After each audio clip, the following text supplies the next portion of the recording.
To the Center of Agriculture Philosophy, we are empowering our farmers through sustainable natural farming. Join our training and research programs today. Contact us to learn more.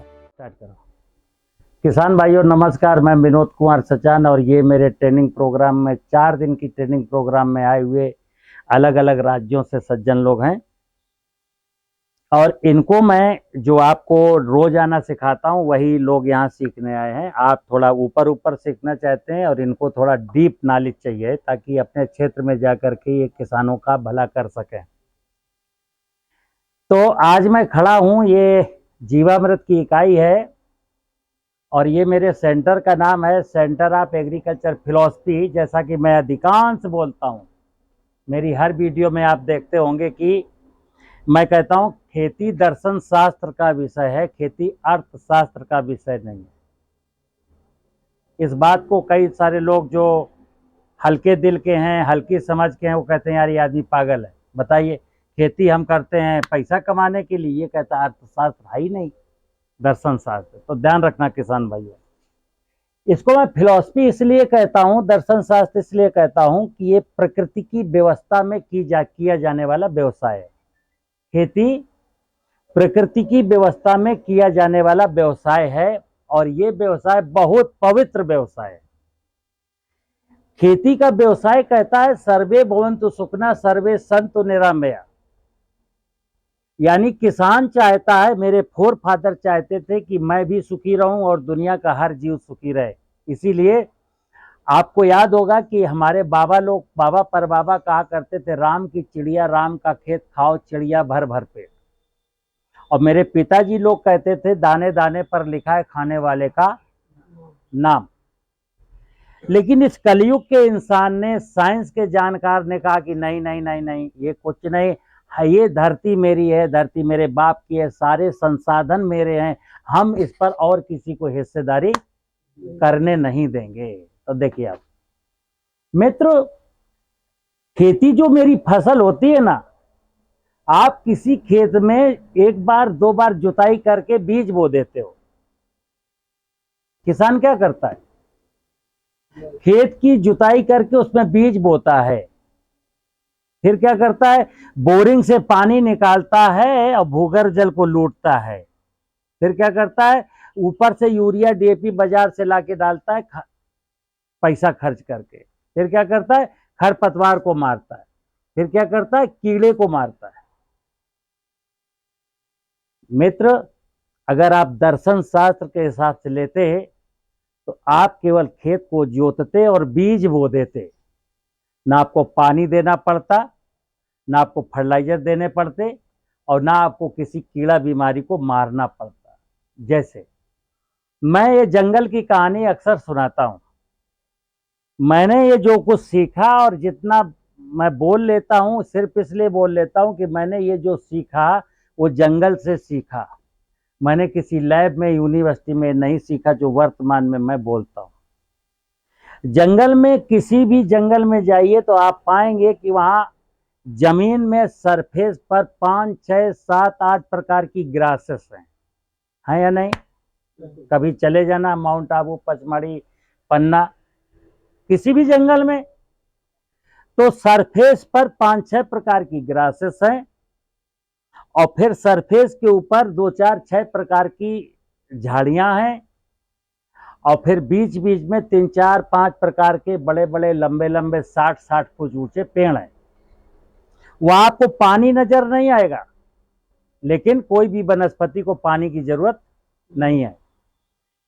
बारीक नजरों से देखेंगे तो किसी भी वनस्पति में कोई इंसेक्ट नहीं नजर आएगा और कोई बीमारी नहीं नजर आएगी। क्यों? क्योंकि वहां परमात्मा का पूरा विधान, परमात्मा की पूरी माया जिंदा है। यानी मनुष्य, अज्ञान मनुष्य ने वहां कोई छेड़छाड़ नहीं की है।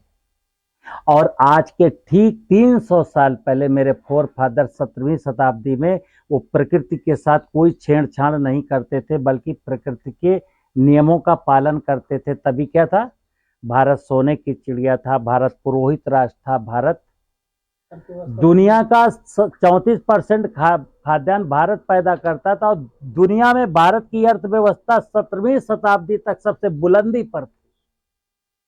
तब कोई दुनिया में एग्रीकल्चर की यूनिवर्सिटी तो थी नहीं, ना कृषि वैज्ञानिक थे, ना फर्टिलाइजर था, ना पेस्टिसाइड ना था, ना कृषि यंत्र थे, ना ट्रैक्टर थे। तो मैं चाहता हूं किसान उन चीजों को जाने, यानी सनातन के सत्य को जाने, भूमि को जाने, जंगल को जाने, जल को जाने और जीव जंतुओं को जाने। तो खेती में 4 सूत्र हैं। जमीन फर्टाइल हो, सरफेस वाटर हो या भूगर्भ जल लेवल ऊपर हो, और 20 to 25% जमीन का हिस्सा जंगलों से, पेड़ों से, वृक्षों से ढका हो, और जल में जलचर हो, थल में थलचर हो, नभ में नभचर हो। अब ये जो समृद्धि, इसका नाम क्या है? समृद्धि। जमीन फर्टाइल है, 5% एरिया में सरफेस वाटर है, वाटर लेवल 30, 40, 50 फुट पर है, 15, 20, 25, 30% एरिया में फॉरेस्ट है, पेड़ों में चिड़ियां हैं, तितलियां हैं, मधुमक्खियां हैं, पानी में मछलियां हैं, कछुआ है, मगरमच्छ है, और जमीन में चूहा है, बिल्ली है, चींटी है, चीटा है, केंचुआ है, दीमक है, गुबरैला है, और माइक्रो ऑर्गेनिज्म है। इसको क्या कहते हैं? प्रकृति की समृद्धि, सनातन की समृद्धि, भगवान का वैभव, इसका नाम है दर्शन शास्त्र। अब हम लोगों ने क्या किया आधुनिक युग में? स्वार्थी हो गए।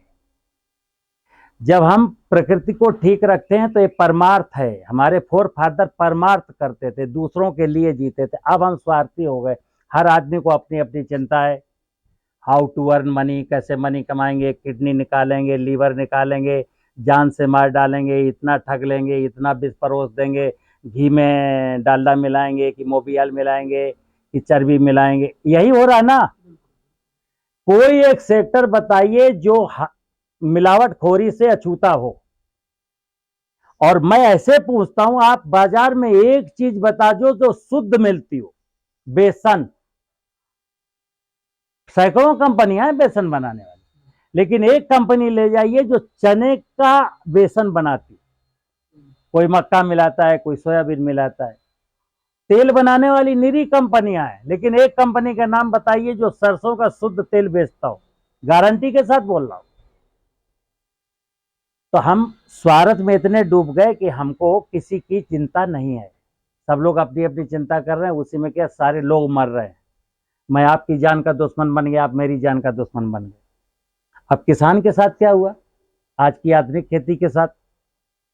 किसान खेती जो पवित्र धर्म था, पवित्र व्यवसाय था, पवित्र कर्म था, भगवान की पवित्र पूजा थी, उसमें ये पढ़े लिखे लोग घुस गए और आपको लालच दिया। क्यों चाचा, कितना मूंगफली होता है? 4 कुंटल। 8 कुंटल करनी है? अरे बाबूजी 8 कुंटल कैसे होगी? हम बता तो रहे हैं 8 कुंटल हो जाएगी। ये वाला बस प्रोडक्ट मेरा डाल लो। क्या है? 1200 रुपए का खर्चा है। किसान एक बात देखो, लालच तो एक ऐसी चीज है दुनिया को पागल बना देती है। लालच तो ऐसी चीज है कि सांसद भी दल बदल कर लेते हैं, विधायक भी दल बदल कर लेते हैं। तो मैं किसको कहूं? मतलब कोई 20 करोड़ में बिकता है, कोई 5 करोड़ में बिकता है, कोई लाख में बिकता है, कोई 10,000 में बिकता है। तो बेचारा किसान भी लालच में आ गया। उसने कहा अच्छा बाबूजी ले लेते हैं। अब वो तो आदमी बेच के चला गया। मूंगफली तो उसकी 4 ही कुंटल हुई, लेकिन लागत बढ़ गई। तो ये पूरा सिस्टम कि अच्छा बीज बोएंगे तो अच्छी पैदावार होगी, अच्छे फर्टिलाइजर डालेंगे तो अच्छी पैदावार होगी, अच्छे पेस्टिसाइड डालेंगे तो अच्छी पैदावार होगी, ड्रोन से स्प्रे करेंगे तो पैदावार बढ़ेगी, कंसोर्सिया डालेंगे तो ये हो जाएगा। सारा का सारा विज्ञान झूठ पर आश्रित है। तो आप कहोगे कि तो साहब आपका विज्ञान क्या है? सत्य पर आधारित है। मैंने बिल्कुल सत्य है। मैं तो इसमें नहीं कह रहा हूं मेरा ये जीवामृत है, इसमें ट्राइकोडर्मा है कि पीएसबी है कि जेटोबैक्टर है, ब्यूवेरिया है, माइकोराइजा। मैं तो ना ये बता रहा हूं कि इसमें क्या है, और ना ये कह रहा हूं इसको मैं बेच रहा हूं। मैं शुद्ध रूप से कह रहा हूं, विनोद कुमार सचान ये जंगलों से ला करके मिट्टी में, जंगल में, भगवान जाने। आज भी कहता हूं आई डोंट नो कि इसमें कितने प्रकार के माइक्रोब्स हैं, लेकिन एक चैलेंज है, ये जीवामृत डालने के बाद देश के किसानों को डीएपी, पोटाश, जिंक, सल्फर, जाइम को छूना ही नहीं है, पैदावार नहीं घटेगी। आपने अगर ये जीवामृत नमी युक्त जमीन में फसल की बुआई के 15-20 दिन पहले इनोकुलेट कर दिया तो भगवान कसम डंके की चोट पर कहता हूं कोई भूमि जनित बीमारी लगेगी ही नहीं, फंजीसाइड की जरूरत पड़ेगी ही नहीं। अगला चीज, आप उस फसल की उपज खाएंगे तो आपको टेस्ट वैल्यू बढ़ जाएगी और उसकी पौष्टिकता भी बढ़ जाएगी। तो खेल क्या है? खेल है इतना सा, ये मेरे हाथ में है क्या? कार्बनिक पदार्थ। ये है सबसे बहुमूल्य चीज जिसको आज किसान आग लगा देता है, बेच देता है, फेंक देता है। जमीन की उर्वरता को बढ़ाने का सारा खेल दो चीजों पर डिपेंड है। एक इस कार्बनिक पदार्थ पर, भूसा है, फसलों के अवशेष हैं, खरपतवार हैं, बाग बगीचों की पत्तियां हैं, पशुओं का मलमूत्र, ये क्या है? कार्बनिक पदार्थ। एक इसको लाना, इसको संभालना, इसको समझना। दूसरा, ये सूक्ष्म जीव। आपको बताऊं, खेती में दीमक को आज देश का हर साइंटिस्ट कि दीमक मेरी मित्र कीट है, दीमक खेती की दुश्मन नहीं है, दीमक कभी भी लिविंग टिश्यू को नहीं खाती है। लेकिन एग्रीकल्चर का बिजनेस चलाना था तो दीमक को दुश्मन बताया गया और दीमक मारने की दवा डाली गई। क्यों डाली गई? ताकि खेत में रहने वाले समस्त प्रकार के जीव जंतु, माइक्रोब्स मर जाएंगे। जब जमीन की बायोलॉजिकल प्रॉपर्टीज नष्ट हो जाएंगी तो किसान पागलों की तरह बाजार में फड़फड़ाएगा। तब मैं कहूंगा ये ले ले, ये ले ले, ये ले ले, ये ले ले, और उसकी गाड़ी कमाई का सब पैसा मैं छीन लूंगा। और छीन ही लिया, सोना चांदी बिक गया घरों से। फिर सरकारों ने कहा कि चिंता मत करिए, पैसे नहीं हैं तो कर्ज ले लीजिए, केसीसी बनवा देते हैं, जमीन गिरवी रख दो, बंधक कर दो और केसीसी ले लीजिए 5 लाख, 10 लाख, 6 लाख, 4 लाख का, और फिर आप जुआ खेलिए शकुनियों के साथ।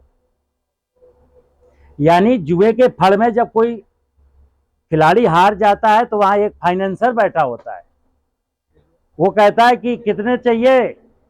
बोले 10,000 दे दो, बोले 10 रुपया सैकड़ा, बोले डन।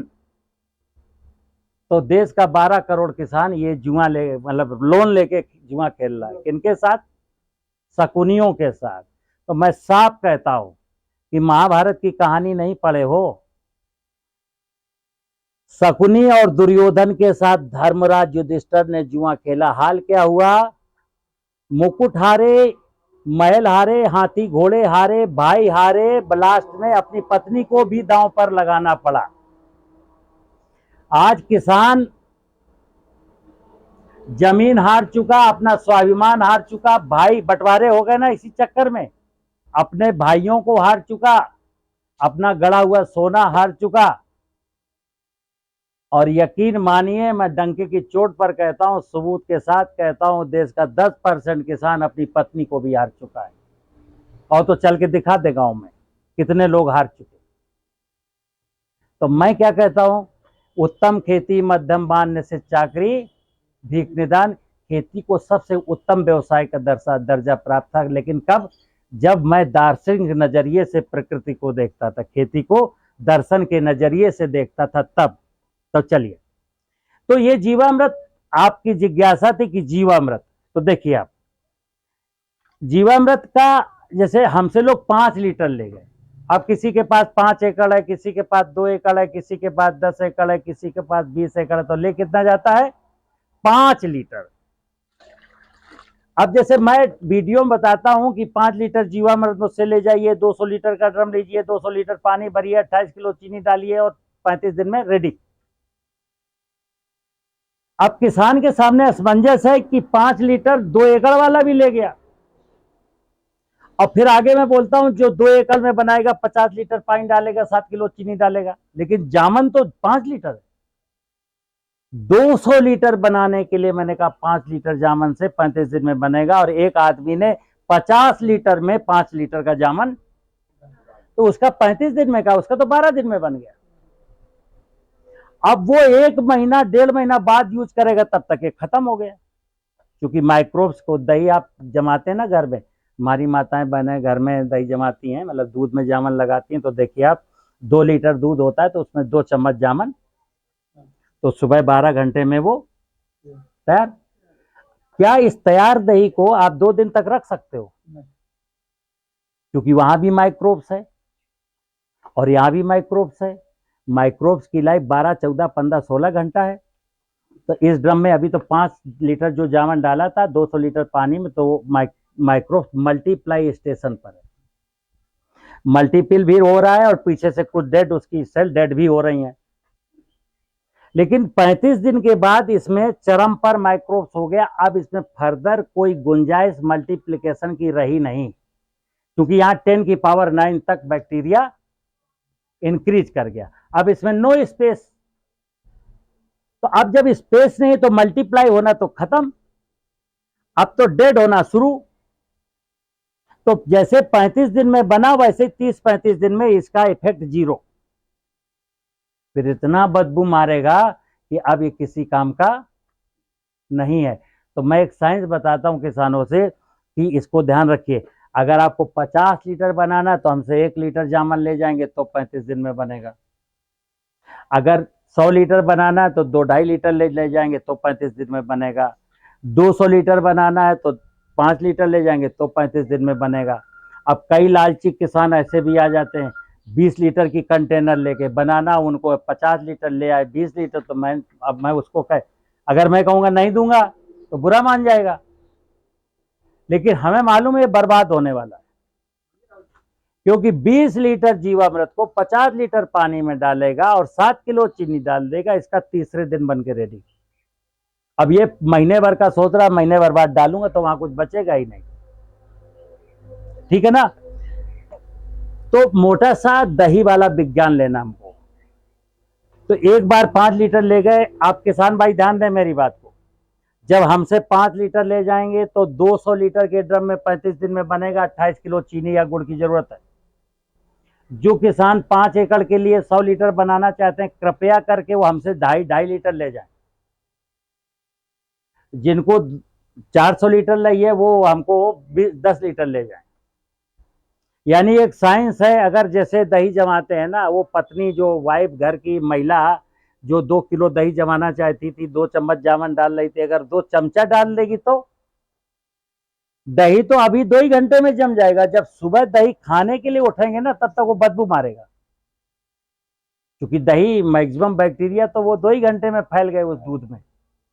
अब तो बैक्टीरिया मरने की स्टेज में आ गया तो खत्म, ठीक है ना। तो मित्र, नेचुरल फार्मिंग में हमें क्या करना, हमें जमीन की फर्टिलिटी को इम्प्रूव करना है। जैसे जीवामृत हमारा लक्ष्य नहीं है कि जीवामृत, हम क्या करना, ऑब्जेक्ट क्या है, जीवामृत ले जाकर के ऑब्जेक्ट, मेन ऑब्जेक्ट है कि मैं जिस खेत में खेती करता हूं उस खेत की फर्टिलिटी को कैसे इंप्रूव करूं। तो फर्टिलिटी में जो जीवामृत है उसका मतलब है जमीन की बायोलॉजिकल प्रॉपर्टीज को इनहेंस करना।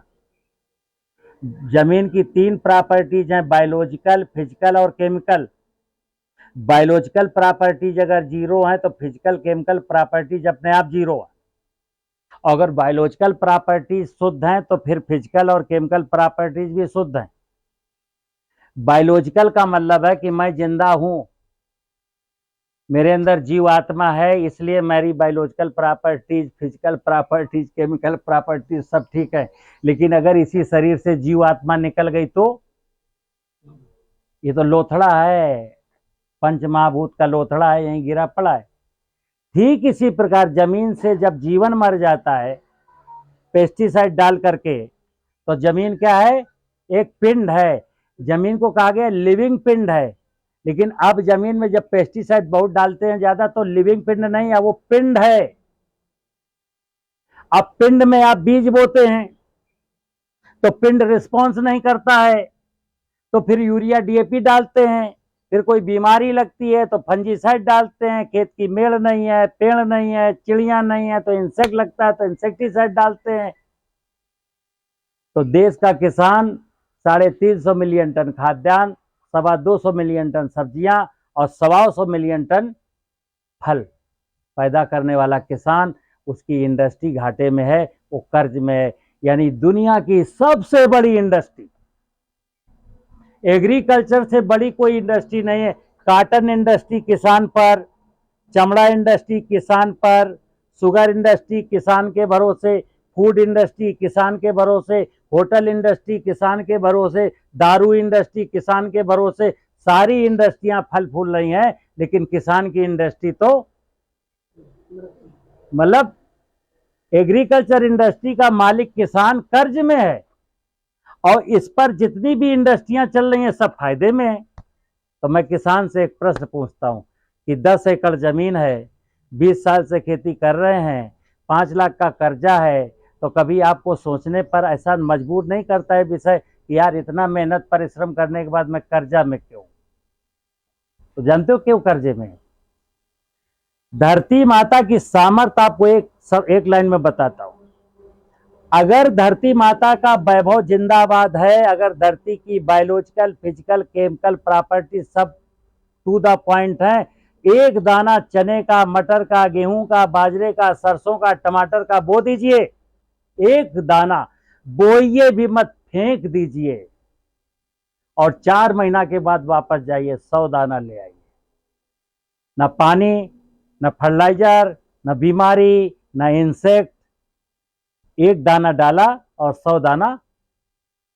आज भी आपका सुन लेना, आज भी 1 कुंटल गेहूं बोते हो 1 हेक्टेयर में, और 40 कुंटल गेहूं निकलता है, 40 गुना हो गया। लेकिन अभी आपको फायदा कितना हुआ 40 कुंटल गेहूं में? मात्र 6-7 कुंटल का। क्यों? इतने का पानी, इतने का फर्टिलाइजर, इतने का बीडीसाइड, इतने का ये। क्यों? ये फर्टिलाइजर देना पड़ा, फंजीसाइड देना पड़ा, इंसेक्टिसाइड देना पड़ा। क्यों देना पड़ा? क्योंकि हमारी जमीन की बायोलॉजिकल, फिजिकल, केमिकल प्रॉपर्टीज सही नहीं। और क्यों सही नहीं है? क्योंकि मैं ट्रैक्टर से खेती करता हूं, खेत की मेड़ काट डाली है, और खेत की मेड़ों के पेड़ काट डाले हैं, कार्बनिक पदार्थ डालते नहीं, और जीवाणुओं को इंसेक्टिसाइड डाल के मार डाला है। मैंने तो जमीन को मार डाला है। तो नेचुरल फार्मिंग का मतलब क्या हुआ? जमीन को फिर से जीवंत बनाना। क्या हमने तय किया है कि देश की 14 करोड़ जमीनों को फिर से जीवंत बनाएंगे, और ये कब संभव है? जब आप सब लोग इस बात को कम से कम मुंह से बोलोगे, और 100 लोगों से बोलोगे। जहां कोई किसान टकराएगा उसको चर्चा करने लगोगे कि क्या बोए हो, कितना पैदा हुआ है, कितना प्रॉफिट है, कितना घाटा है। तो हर किसान रोता हुआ मिलेगा, अरे साहब कहाँ प्रॉफिट है, मेरे ऊपर तो कर्जा है, मैं तो मर गया, बच्चों की पढ़ाई रुक गई। तो आप क्या कहोगे? आओ बैठो, मैं बताता हूं। ये सिलसिला रुकने वाला नहीं है। जब तक खेती का सत्य आप नहीं जान लेंगे, तब तक आपकी बर्बादी ऐसे ही आगे बढ़ती जाएगी। खेती का सत्य है धरती माता की उर्वर कोख। अगर माँ की उर्वर कोख है तो भगवान कसम वो फर्टिलाइजर नहीं मांगेगी, भगवान कसम उसमें जो फसल बोगे उसमें बीमारी नहीं लगेगी, तो आपके खर्चे बच जाएंगे। तो करना क्या है? जंगल से मिट्टी ले आइए, 10 किलो एक ड्रम में डालिए, पानी भरिए, 28 किलो चीनी डालिए या गुड़ डालिए, 35-40 दिन के बाद इस प्रकार का जीवामृत रेडी हो जाएगा, और ये अपने खेतों में डाल दीजिए। 20 लीटर 1 एकड़ में डालना है। फिर डीएपी, पोटाश, जिंक, सल्फर सबका खेल खत्म। जो भूमि जनित बीमारियां लगती थी उनका भी खेल खत्म। लेकिन हाँ, नाइट्रोजन डालना है। जैसे अभी कई लोग कह देते हैं, सचान साहब आप नेचुरल फार्मिंग कैसे बताते हो, उसमें कहते हो नाइट्रोजन, यूरिया डालना पड़ेगा। हाँ, यूरिया एटमॉस्फेयर का विषय है, नाइट्रोजन कहाँ है? क्लाइमेट में। नाइट्रोजन या तो क्लाइमेट में है, या नाइट्रोजन इस कार्बन पदार्थ में है। लेकिन जमीन में कार्बनिक पदार्थ, कार्बन बचा मात्र 0.3%। अगर ये 1% होता जमीन में, तो मैं यूरिया की बात नहीं कहता। और मैं कहता हूं जिस दिन कार्बन 1% हो जाएगा, यूरिया भी खत्म हो जाएगी। 1% का 0.6 भी हो गया तो भी यूरिया खत्म हो जाएगी। लेकिन हाँ, जब तक 0.2, 0.3 है तब तक यूरिया तो देनी पड़ेगी, क्योंकि वेजिटेटिव ग्रोथ के लिए नाइट्रोजन रिस्पॉन्सिबल है।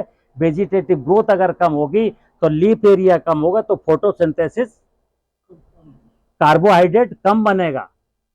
तो जब कार्बोहाइड्रेट कम बनेगा तो फल अनाज जो कुछ मिलना था वो भी कम हो जाएगा। इसलिए मैं कहता हूं यूरिया डालिए। अब जैसे जिस किसान ने पोटाश डीएपी बंद कर दिया, यूरिया डाला और उसका प्रोडक्शन कम नहीं हुआ बल्कि कुछ बढ़ गया, अब उसको विश्वास होगा हमारी बात पर। क्या यार सचान साहब बिल्कुल सही कह रहे हैं, मैंने तो भगवान कसम जीवामृत डाला, डीएपी पोटाश डाला ही नहीं, पैसे तो 10 कुंटल होता था, इस साल मेरा 11 कुंटल हो गया। इसका मतलब ये विज्ञान बिल्कुल सही है। फिर यूरिया छोड़ने के बाद तो उसके अपने आप मन में आ जाएगी कि यूरिया भी, जैसे वो बता रहे थे कार्बन बढ़ेगा तो यूरिया कम हो जाएगी, तो कार्बन बढ़ाने की बात सोचने लगेगा। ठीक है ना मित्र, हमें अपनी आने वाली पीढ़ियों का जीवन बचाना है। मुद्दा क्या है, प्राकृतिक खेती करनी है या नहीं। जैसे देश के जो लोग कहते हैं प्राकृतिक खेती नहीं की जा सकती, तो मैंने कहा अब आप बच्चों को पैदा मत करिए। शादीशुदा लोगों को एक ऐलान कर दे गवर्नमेंट, सुप्रीम कोर्ट, कि शादी तो करिए लेकिन कोई भी पेयर बच्चे पैदा नहीं करेगा। क्यों? क्योंकि इन बच्चों को आगे भविष्य में खाने पीने का कोई जुगाड़ नहीं होगा। आप केमिकल फार्मिंग करिए। और अगर आप बच्चे पैदा कर रहे हो, आपके घर में नन्हे मुन्ने बच्चे हैं, तो उनकी चिंता तो आपको करनी पड़ेगी। ये बच्चे क्या खाएंगे, कहां से पानी लेंगे, कहां से ऑक्सीजन लेंगे, कैसे हेल्दी रहेंगे। तो मित्र सवाल मैं कहता हूं, आज सवाल ये नहीं है कि आपको प्रॉफिट हुआ कि नुकसान हुआ, सवाल ये कि तुम्हारी जान बचेगी कि नहीं बचेगी। आज देश में 27% महिलाएं ऐसी हैं जो गर्भधारण नहीं कर पा रही। 3% बच्चे ऐसे हैं जिनको पैदा होते डॉक्टर कहता है दिल में छेद है। 28 साल की उम्र में हार्ट अटैक हो रहा है। 40 साल की उम्र में जाने कितनों को कैंसर हो गया। पंजाब में, हरियाणा में, जो भी पंजाब जैसी खेती करते हो, एमपी में भी कुछ इलाके ऐसे हैं, कुछ राजस्थान में, कुछ महाराष्ट्र में, जो रिच एरिया ना एग्रीकल्चर में, जो कहते हैं बिल्कुल मिनी पंजाब है। जैसे हमारे यहाँ ये झांसी में उरई एक स्थान है, कोंच, मिनी पंजाब है। तो जो अपने आप को मिनी पंजाब कहते हैं, तो मिनी पंजाब खेती के मामले में मिनी पंजाब है, तो कैंसर के मामले में भी मिनी पंजाब बन रहा है। तो मित्र कैंसर जैसा मिनी पंजाब हमको नहीं बनना। तो जमीन को जिंदा रखना है, वर्षा के पानी को बचाना है, खेतों की मेड़ों पर पेड़ लगाना है, जीव जंतुओं को नहीं मारना है। सनातन खेती का नाम है कि हम संपूर्ण सनातन की व्यवस्था को बचाएंगे। धर्मो रक्षति रक्षता, धर्म बचेगा तो मैं बचूंगा। आज मैं धर्म को बेच करके, धर्म को नष्ट करके कागज का नोट कमा रहा हूं, तो कागज का नोट आपको नहीं बचा पाएगा। और ना विश्वास हो तो कोई डॉक्टर गारंटी ले कि 3 करोड़ में मैं कैंसर ठीक कर दूंगा। दुनिया का कोई डॉक्टर, अभी तो 10-12 लाख लेकर के मरीज को मार देते हैं ना।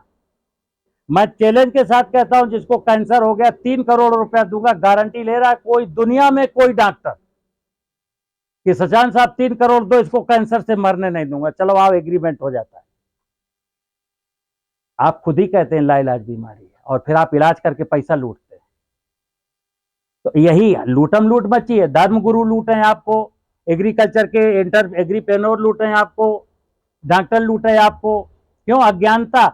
मैंने कहा धरती जिस दिन अच्छी हो जाएगी, जमीन जिस दिन अच्छी हो जाएगी, ना फसल में बीमारी है, ना इंसान में बीमारी है, ना पशु में बीमारी है।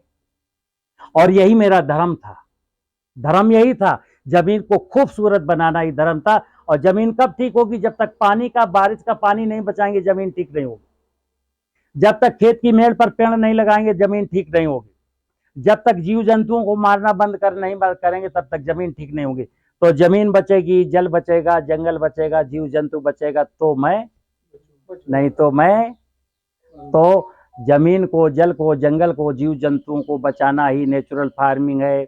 यही धर्म है, यही सनातन है, यही ईश्वर की सच्ची पूजा है, यही साधना है, यही उपासना है, यही यज्ञ है। बकाया अगर धरती के इंसान ने जमीन को नहीं बचाया, जल को नहीं बचाया, जीव जंतुओं को पेस्टिसाइड डाल के मारा, तो देश के पूरे 140 करोड़ एक पांव के बल खड़े होकर के शिव की आराधना कर लेना। और पीने का पानी अगर शिव दे दें तुमको तो कहना। नमस्कार।